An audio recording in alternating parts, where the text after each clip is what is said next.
Hi ನಮಸ್ತೆ WhatsApp viewers, ಹೇಗಿದ್ದೀರಾ ಎಲ್ಲರೂ? ನಿಮಗೆಲ್ಲ ನೆನಪಿರ್ಬೋದು, ನಾನು 2 months ಬಿಫೋರ್ ಅಂದರೆ May 18th ಒಂದು ಸೀರೀಸ್ ಸ್ಟಾರ್ಟ್ ಮಾಡಿದ್ದೆ, ಸ್ಟೇ ಹೋಮ್ ಸ್ಟೇ ಫಿಟ್ ಅಂತ, ನಂದು ವೆಯ್ಟ್ ಲಾಸ್ ಜರ್ನಿ ಬಗ್ಗೆ. ಫೈನಲಿ ಇವತ್ತಿಗೆ 2 months ಆಯಿತು. ಸೊ ಕ್ವಿಕ್ಕಾಗಿ ಅಪ್ಡೇಟ್ ಕೊಡೋಣ ಅದ್ರ ಬಗ್ಗೆ ಅಂತ ಅಂದ್ಬಿಟ್ಟು ಈ ವಿಡಿಯೋ ಮಾಡ್ತಾ ಇದ್ದೀನಿ. ಆ್ಯಂಡ್ ನೀವೇನಾದರೂ ಫಸ್ಟ್ ಟೈಮ್ ನನ್ನ ಚಾನಲ್ನ ನೋಡ್ತಾ ಇದ್ದರೆ, ನನ್ನ ಹೆಸರು ನಿಖಿತಾ, ನಾನು US ಇಂದ ಕನ್ನಡ ಬ್ಲಾಗ್ಸ್ನ ಮಾಡ್ತಾ ಇದ್ದೀನಿ. ಸೊ ಈ ಒಂದು ವಿಡಿಯೋ ಬಂದು ನಂದು 2 months ವೆಯ್ಟ್ ಲಾಸ್ ಜರ್ನಿದು ಕ್ವಿಕ್ ಅಪ್ಡೇಟ್. ನೀವೇನಾದರೂ ನಂದು ಈ ವಿಡಿಯೋಸ್ನ ಫಾಲೋ ಮಾಡಿದ್ದಿದ್ರೆ, ಸೊ ಆವಾಗ ನನ್ನ ವೆಯ್ಟ್ ಬಂದು 74 kg ಇತ್ತು. ಅಂದರೆ ಪೌಂಡ್ಸಲ್ಲಿ ಹೇಳಬೇಕು ಅಂತಂದರೆ 165 pounds ಇತ್ತು. ಇದು ಲೈಕ್ ಆಫ್ಟರ್ ಪ್ರೆಗ್ನೆನ್ಸಿ, ಆಮೇಲೆ during pregnancy and after pregnancy weight ನಾನು ಗೇನ್ ಆಗಿರೋದು ಆಲ್ಮೋಸ್ಟ್ 22 kgs ಗೇನ್ ಆಗಿದ್ದೆ. ಸೊ ಇವಾಗ ನನ್ನ ಟಾರ್ಗೆಟ್ ಏನಿತ್ತು, ಅಟ್ಲೀಸ್ಟ್ ಒಂದು 10 pounds ಆದರೂ 10 kg ಆದರೂ ರೆಡ್ಯೂಸ್ ಮಾಡಬೇಕು ಅಂತ ಇತ್ತು. And finally in 2 months I have reduced 9 kg, 9 point something. So ಸಕ್ಸಸ್ಫುಲ್ಲಾಗಿ ಈ ಟಾರ್ಗೆಟ್ ಕಂಪ್ಲೀಟ್ ಆಗಿದೆ. ಇವಾಗ ನಂದು ಪ್ರೆಸೆಂಟ್ ವೆಯ್ಟ್ ಬಂದು 65 kg ಇದೆ. ಆ್ಯಂಡ್ ಪೌಂಡ್ಸಲ್ಲಿ ಹೇಳಬೇಕು ಅಂತಂದರೆ 145 poundsಲ್ಲಿದೆ. ಇದನ್ನ ರೆಕಾರ್ಡ್ ಮಾಡಿರೋದು July 20, ಬಟ್ ನನಗೆ ಅವತ್ತು ವಿಡಿಯೋ ಮಾಡೋಕ್ಕಾಗಿರಲಿಲ್ಲ, ಸೊ ಅದಕ್ಕೆ ಇವತ್ತು ಮಾಡ್ತಾ ಇದ್ದೀನಿ. July 20th ನನಗೆ 148.6 ತೋರಿಸ್ತಾ ಇದೆ ಹೊಸ ಸ್ಕೇಲಲ್ಲಿ. ನಾವು ಟ್ರ್ಯಾಕ್ ಮಾಡ್ತಿರೋ ಹಳೆ ಸ್ಕೇಲಲ್ಲಿ ಬಂದು 145 to 146 ತೋರಿಸ್ತಾ ಇದೆ. ಸೊ 165 ಇಂದ 145 ಬಂದಿದ್ದೀನಿ. ಅಂದರೆ 74 kgs to 65 kgsಗೆ ರೆಡ್ಯೂಸ್ ಆಗಿದೆ. ಆ್ಯಂಡ್ ಡಯಟ್ ಪ್ಲಾನ್ ಬಗ್ಗೆನೂ ಎಕ್ಸ್ಪ್ಲೇನ್ ಮಾಡ್ತೀನಿ, ವಿಡಿಯೋನ ಕಂಪ್ಲೀಟ್ ಆಗಿ ನೋಡಿ. ಸೊ ಇಲ್ಲಿ ಕಾಣ್ತಾ ಇದೆಯಲ್ಲ, ಇದನ್ನು ನಾನು ಎವ್ರಿ ಡೇ ನೋಟ್ ಮಾಡ್ತಾ ಇದ್ದೀನಿ. ಯಾಕಂತಂದರೆ ನಮಗೆ ಗೊತ್ತಾಗುತ್ತೆ ಡಿಫ್ರೆನ್ಸ್, ಯಾವತ್ತು ಎಷ್ಟು ಮಾಡಿದ್ದೀವಿ, ಯಾವತ್ತು ಎಷ್ಟು ವೆಯ್ಟ್ ಕಡಿಮೆ ಆಗಿದೆ, ಯಾವತ್ತು ವೆಯ್ಟ್ ಜಾಸ್ತಿ ಆಗಿದೆ. ಸೊ ನೋಟ್ ಡೌನ್ ಮಾಡ್ಕೋಬೋದು. ಇದು ಎವ್ರಿ ಮಂತ್ ಮಾಡೋದೇನು ಬೇಕಾಗಿಲ್ಲ. ಅಟ್ಲೀಸ್ಟ್ 1 month ನೀವು ನಿಮ್ಮದು ಟ್ರ್ಯಾಕ್ ನೋಡಿಕೊಂಡ್ರೆ ನಿಮ್ಗೆ ಗೊತ್ತಾಗುತ್ತೆ. ಸೊ ನೀವು ಯಾವ್ದು ತಿಂದಾಗ ನಿಮಗೆ ಯಾವ ಥರ ಎಫೆಕ್ಟ್ ಆಗ್ತಾ ಇದೆ. ಸೊ ಇಲ್ಲಿ ನೋಡಿ, ಇದು June 2020 ಸ್ಟಾರ್ಟ್ ಮಾಡಿರೋದು. June 20th ಬಂದು 158 pounds ಇತ್ತು. ಸೊ ಇಲ್ಲಿ July 20th 148 pounds ಇದೆ. ಮಾರ್ನಿಂಗು ಚೆಕ್ ಮಾಡ್ತೀನಿ. Morning soon after waking up, like fresh up ಆಗಿದ ತಕ್ಷಣ ನಾನು ಚೆಕ್ ಮಾಡ್ತೀನಿ. ಆಮೇಲೆ night before going to bed ಒಂದ್ಸತಿ ಚೆಕ್ ಮಾಡ್ತೀನಿ. So just to keep a track of it ಅಷ್ಟೇ. ಆ್ಯಂಡ್ ನೆಕ್ಸ್ಟ್ ಕ್ಯಾಲರೀಸು, ಆಮೇಲೆ ಸ್ಟೆಪ್ಸ್ ಎಷ್ಟು, ಸೊ ಕಾರ್ಡಿಯೋ ಎಷ್ಟೊತ್ತು ಮಾಡಿದೆ, ಡಿನ್ನರ್ ಯಾವ ಟೈಮಲ್ಲಿ ನಾನು ತೊಗೊಂಡಿದ್ದೀನಿ. 7 ಅಥವಾ 6:30ಗೆ ನಾನು ಡಿನ್ನರ್ ತೊಗೊಂಡಿರ್ತೀನಿ. So this is better. Like at least 1 or 2 months ನೀವು ಇದನ್ನು ಫಾಲೋ ಮಾಡಿದ್ರೆ ನಿಮಗೆ ಗೊತ್ತಾಗುತ್ತೆ ನೀವು ಎಲ್ಲಿ ಮಿಸ್ಟೇಕ್ ಮಾಡ್ತಾ ಇದ್ದೀರಾ, ಯಾವ ಥರ ವೆಯ್ಟಲ್ಲಿ ಚೇಂಜಸ್ ಕಾಣಿಸುತ್ತೆ ನಿಮಗೆ ಅಂತ. ಕೆಲವೊಂದು ಸತಿ ವೆಯ್ಟ್ ಜಾಸ್ತಿ ತೋರಿಸುತ್ತೆ, ಕೆಲವೊಂದು ಸತಿ ವೆಯ್ಟ್ ಕಡಿಮೆ ತೋರಿಸುತ್ತೆ. ಈಗ ಚಾಟಲ್ಲಿ ನೋಡಿದ್ರೆ ಒಂದಿನ 150 ತೋರಿಸ್ತಾ ಇರುತ್ತೆ, ನೆಕ್ಸ್ಟ್ ಡೇ 148 ತೋರಿಸ್ತಾ ಇರುತ್ತೆ, ಆಮೇಲೆ ಅಗೇನ್ ನೆಕ್ಸ್ಟ್ ಡೇ 151 ತೋರಿಸ್ತಾ ಇರುತ್ತೆ. ಸೊ ಈ ಥರ ಫ್ಲಕ್ಚುಯೇಟ್ ಆಗ್ತಾ ಇರುತ್ತಲ್ಲ, ಎವ್ರಿ ಡೇ ಚೆಕ್ ಮಾಡ್ತಾ ಇರ್ತೀನಿ ನಾನು. ಸೊ ಅದು ಏನಕ್ಕೆ ಅಂತಂದರೆ ಕೆಲವೊಂದು ಸತಿ ನಿಮ್ಮದು ಮೋಷನ್ಸ್ ಕ್ಲಿಯರ್ ಆಗಿರಲ್ಲ, ಪೂಪ್ ಆಗಿರಲ್ಲ, ಇಲ್ಲ ಅಂತಂದರೆ ನಮ್ಮದು ಮಂತ್ಲಿ ಸೈಕಲ್ ಇರುತ್ತೆ. ಸೊ ಆ ಟೈಮಲ್ಲಿ ವೆಯ್ಟ್ ಜಾಸ್ತಿ ತೋರಿಸೋ ಚಾನ್ಸಸ್ ಇರುತ್ತೆ. ಇಲ್ಲ ಅಂದರೆ ನಾವು ಲೈಕ್ 1 or 2 days ಬಿಫೋರ್ ಜಾಸ್ತಿ ಸೋಡಿಯಂ ಇಂಟೇಕ್ ಆಗಿದ್ದರೆ ಆವಾಗ ವೆಯ್ಟ್ ಜಾಸ್ತಿ ತೋರಿಸುತ್ತೆ. ನೆಕ್ಸ್ಟ್ ಬಂದು ಸ್ಟ್ರೆಸ್ಸಿಗೂ ಕೂಡ ಜಾಸ್ತಿ ತೋರಿಸ್ತಾ ಇರುತ್ತೆ.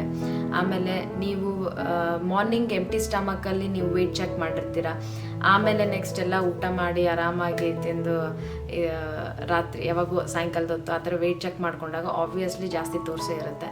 ಸೊ ಅದನ್ನೆಲ್ಲ ಕನ್ಸಿಡರ್ ಮಾಡೋಕ್ಕೆ ಹೋಗಬೇಡಿ. ವೀಕ್ಲಿ ಒಂದ್ಸತ್ತೆ ಚೆಕ್ ಮಾಡ್ಕೊಂಡಾಗ ಅದೇನು ನಿಮಗೆ ಫೈನಲ್ ರಿಸಲ್ಟ್ ಗೊತ್ತಾಗುತ್ತಲ್ಲ, ಸೊ ಆ ರಿಸಲ್ಟ್ಗಿಂತ ಕೆಳಗಡೆ ಹೋಗ್ಲಾರ್ದಂಗೆ ನೋಡ್ಕೋಬೇಕಷ್ಟೆ. ನಂದು ಆ್ಯಕ್ಚುಲ್ ವೆಯ್ಟ್ ಬಂದು ಅರೌಂಡ್ 58 kgs to 60 kgs ಇರ್ತಾ ಇತ್ತು. ಈಗ ಆ ವೆಯ್ಟ್ ಟಾರ್ಗೆಟ್, ಆ ಒಂದು ಟಾರ್ಗೆಟ್ನ ರೀಚ್ ಮಾಡಬೇಕು ಅಂತ ಅಟ್ಲೀಸ್ಟ್ ಒಂದು 2 months 3 months ಎಷ್ಟಾಗುತ್ತೆ ಅಷ್ಟು ಇವಾಗಂತೂ ಕಂಟಿನ್ಯೂ ಆಗಿ ಫಾಲೋ ಮಾಡ್ಕೊಂಬಂದಿದ್ದೀನಿ. ಸೊ ಈ ಒಂದು ರೂಟೀನ್ ನನಗೆ ಇವಾಗ ಒಂಥರ ಹ್ಯಾಬಿಟ್ ಥರ ಆಗಿಬಿಟ್ಟಿದೆ. ಇವಾಗ ನಾನು ಲೂಸ್ ಮಾಡಿರೋ 9 kg it's purely on walking, ಆಮೇಲೆ climbing stairs and skipping. So ಇದೆ, ಏನು ಎಕ್ಸಸೈಸ್ ಹೆವಿಯಾಗಿ ಏನೂ ಮಾಡಿಲ್ಲ. ಯಾವಾಗಾದರೂ ನನ್ನದು ಟಾರ್ಗೆಟ್ ಲೈಕ್ 1000 calories ರೀಚ್ ಆಗಿಲ್ಲ ಅಂತಂದಾಗ ನಾನು ಎಕ್ಸಸೈಸ್ ಮಾಡಿರ್ತಿದ್ದೆ. ಇಲ್ಲ ಅಂತಂದರೆ it's purely on steps, walking. So ಹಾಗಾಗಿ ನಂದು ಮಿನಿಮಮ್ ಟಾರ್ಗೆಟ್ ಬಂದು ಇವಾಗ 10 to 12 kilometres per day. So ಅದೊಂಥರ ಎಡಿಕ್ಷನ್ ಆಗಿದೆ.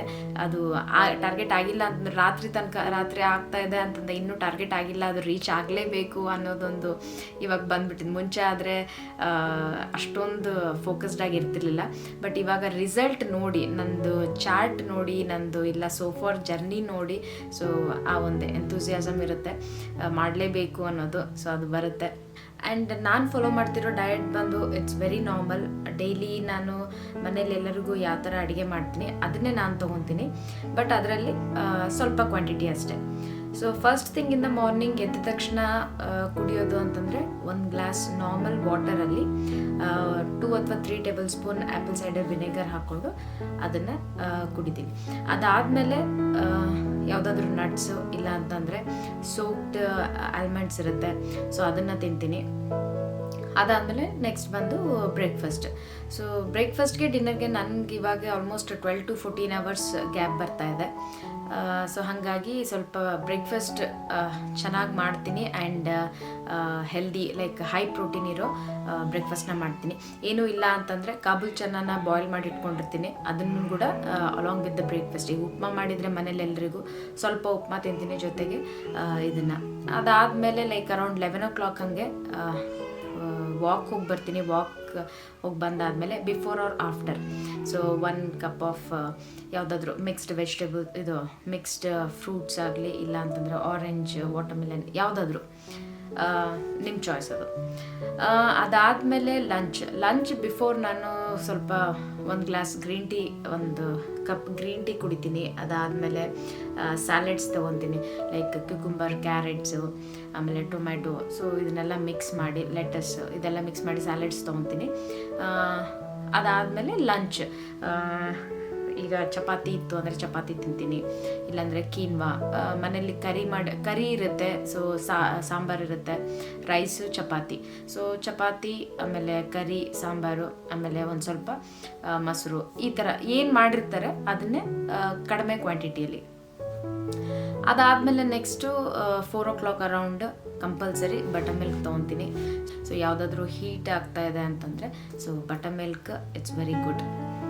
ಅದಾದಮೇಲೆ ಬಂದು ಸ್ನ್ಯಾಕ್ಸ್ ಟೈಮಲ್ಲಿ ಇವಾಗ ಹಿಂಗಾಗಿದೆ ಅಂತಂದರೆ ಮನೆಯಲ್ಲಿ ಕೂಡ ಎಲ್ಲರೂ ಲೈಕ್ ಪಾಪುಗಾಗಲಿ ಇಲ್ಲ ನನ್ನ ಹಸ್ಬೆಂಡ್ ಆಗಲಿ ಎಲ್ಲರೂ ಇವಾಗ ಸ್ನ್ಯಾಕ್ಸ್ ಅಂತ, ಸಾಯಂಕಾಲ ಸ್ನ್ಯಾಕ್ಸ್ ಅಂತ ಅಂದರೆ ಕಾಳುಗಳನ್ನೇ ತೊಗೊತಾ ಇದ್ದೇವೆ.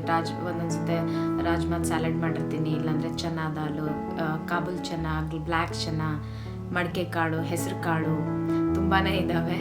ಸೊ ಅದನ್ನು ತಿಂತಾ ಇರ್ತೀನಿ. ಸೊ ನಾನು ಯೂಶ್ವಲಿ ಅದನ್ನು ತಿಂತೀನಿ, ಅವ್ರಿಗೆ ಬೇರೆ ಮಾಡಿಕೊಡ್ತಾಯಿದ್ದೆ, ಇವಾಗ ಅವರು ಅದನ್ನೇ ಫಾಲೋ ಮಾಡ್ತಾ ಇದ್ದಾರೆ.